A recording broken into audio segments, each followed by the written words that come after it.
Baik, kita lanjutkan.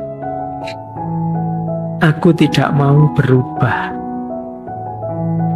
Orang yang tidak mau berubah ini biasanya orang yang terjamin hidupnya enak dengan situasi sekarang. Orang yang menemukan pleasure dengan situasi sekarang.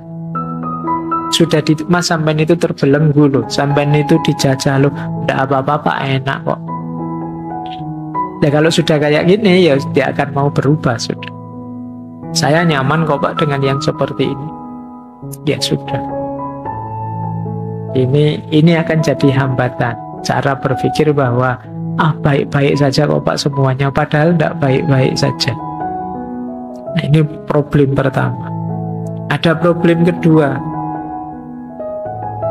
Problem kedua biasanya alasannya sulit. Iya sih Pak, memang harus pembebasan, tapi ya sulit Pak. Tidak gampang melakukan itu. Kata Krishnamurti, kalau ada orang ngomong seperti ini, sebenarnya penghalangnya adalah dirinya sendiri. Dia menghalangi dirinya untuk tercerahkan. Ini alasan kedua. Jadi alasan pertama itu alasan gini saja saya sudah enak kok Pak.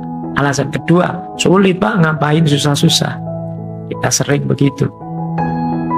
Ada lagi yang nomor 3. Ini mungkin lebih canggih alasan.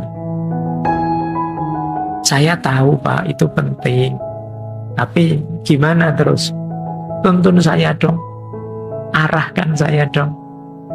Itu di banyak sesi macam-macam pertanyaan yang sering muncul pada saya itu, caranya bagaimana Pak?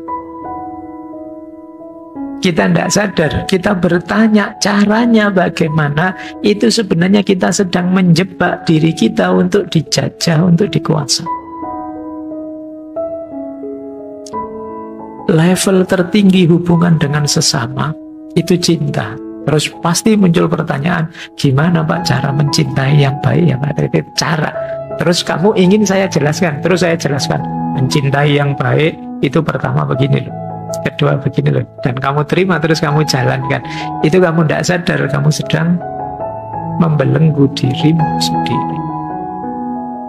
Ya kamu tetap harus berpikir dong, untuk konteks hidupku seperti ini Pak, mencintai yang ideal itu. Situasi saya karena seperti ini. Tapi banyak orang memasrahkan dirinya untuk dibelenggu. Iya Pak, saya tahu itu penting. Terus apa yang harus saya lakukan? Nah, ini kamu sedang menyerahkan dirimu untuk dijajah.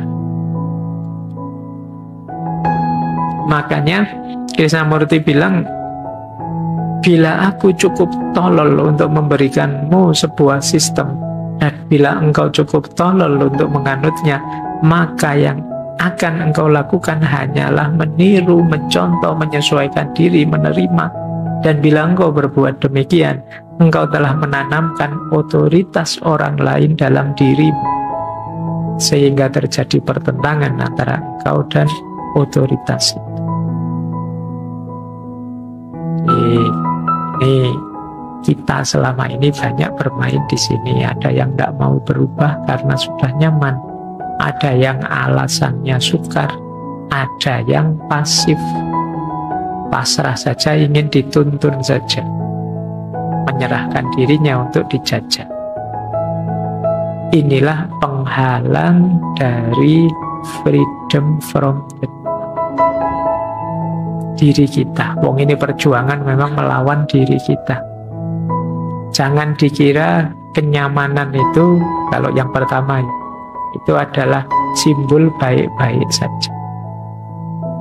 Karena nyaman tidak nyaman itu kalau manusia ya tergantung dinamika dirinya, kemudian pembiasaan yang dia lakukan. Orang yang biasa nyopet, ya nyopet itu ya nyaman-nyaman saja bagi dia. Orang yang biasa korupsi, dengan korupsi dia nyaman-nyaman saja, toh ya hidupnya enak. Jadi kalau sekedar nyaman, koruptor-koruptor yang belum tertangkap itu sekarang hidupnya nyaman sekali, enak. Dia tidak akan mau berubah. Maka kenyamanan tidak bisa jadi standar bahwa hidup kita sedang baik-baik saja. Baik, kita lanjutkan. Ada quote yang menarik dari beliau, be a light unto oneself. Jadilah cahaya untuk dirimu pertama-tama. Jadi kita selama ini kan pahamnya cahaya itu menerangi sekeliling, tapi jadilah dirimu cahaya untuk dirimu. Karena kalau dirimu sendiri tidak bercahaya, bagaimana kamu bisa mencahayai sekelilingmu? Kalau kamu tidak beres, gimana bisa membereskan orang lain? Membereskan masyarakatmu, lingkunganmu, budayamu. Untuk bisa kamu sendiri bercahaya, kan tidak mungkin dengan cara mengambil cahayanya orang lain. Kamu sendiri yang harus berpikir, kamu sendiri yang harus merenung, kamu sendiri yang harus melihat apa yang bisa diberikan ke masyarakat di sekelilingmu. Apa maksudnya be a light unto oneself itu, jadi cahaya untuk dirimu itu? Yang pertama tadi, kesadaran diri. Paham siapa aku, apa kelebihan, apa kekuranganku, sehingga kita bisa mengelola diri kita secara lebih optimal. Yang kedua, mandiri dalam pengetahuan.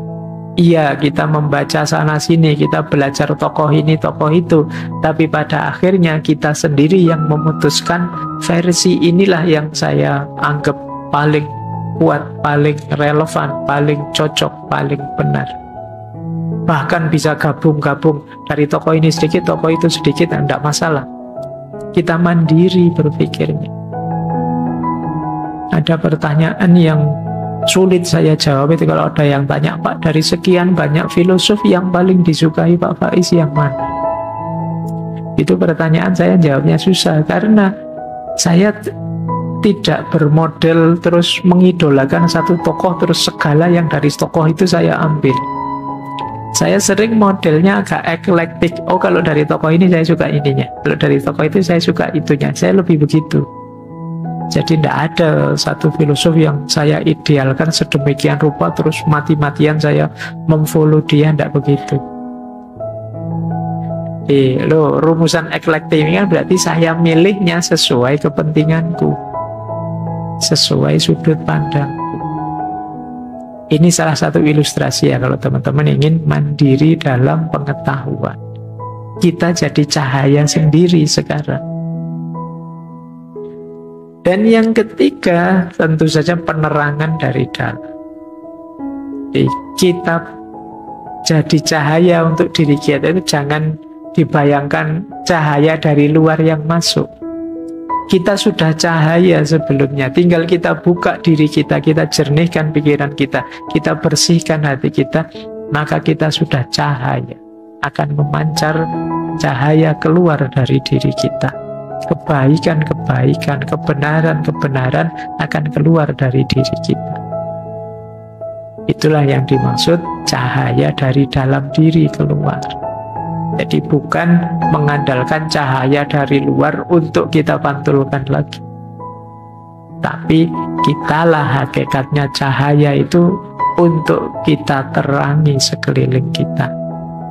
Ya dengan kebenaran kita, dengan kebaikan kita, dengan keindahan perilaku kita, disitulah kita jadi cahaya keluar setelah sebelumnya kita jadi cahaya untuk diri kita sendiri. Baik, kita lanjutkan.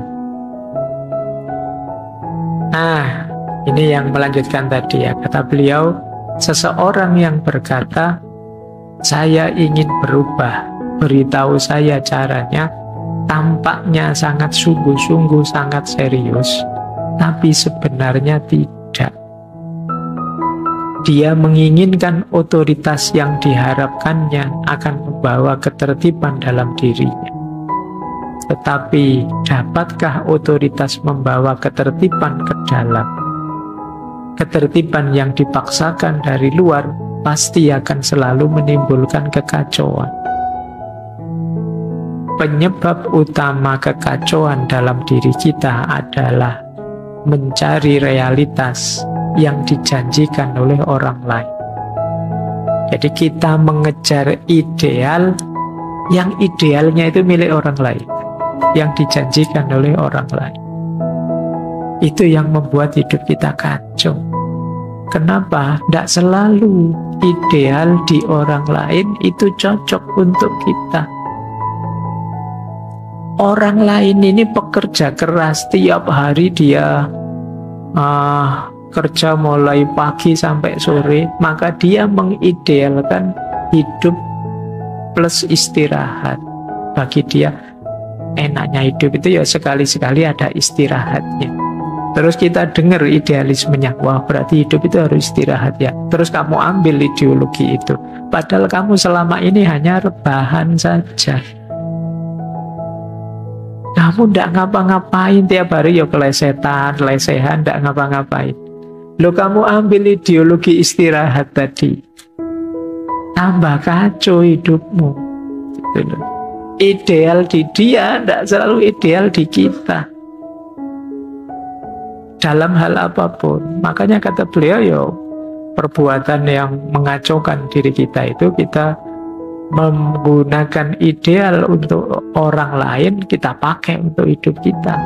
Kita tidak mau membaca dulu aku ini sedang apa, dalam posisi apa, untuk situasi apa. Tidak selalu yang bagus untuk orang lain itu bagus untuk kita.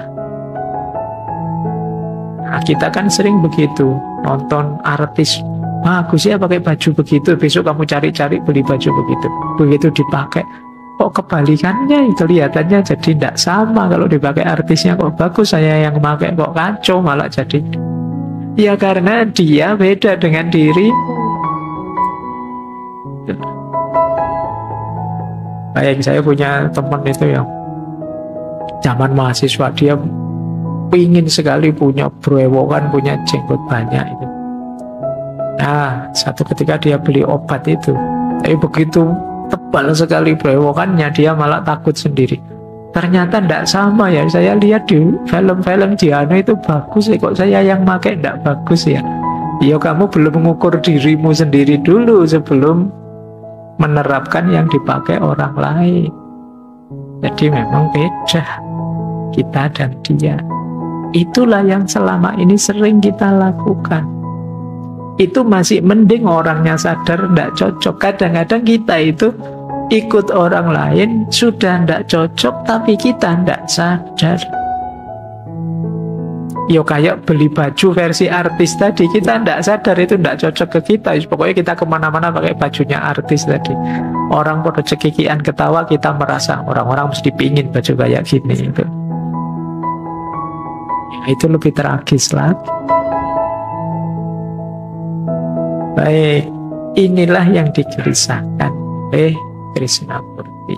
Jadi selama ini hidup kita itu hanya memuluk pikiran-pikirannya orang, tanpa kita berpikir sendiri, tanpa kita kritis dan lain sebagainya.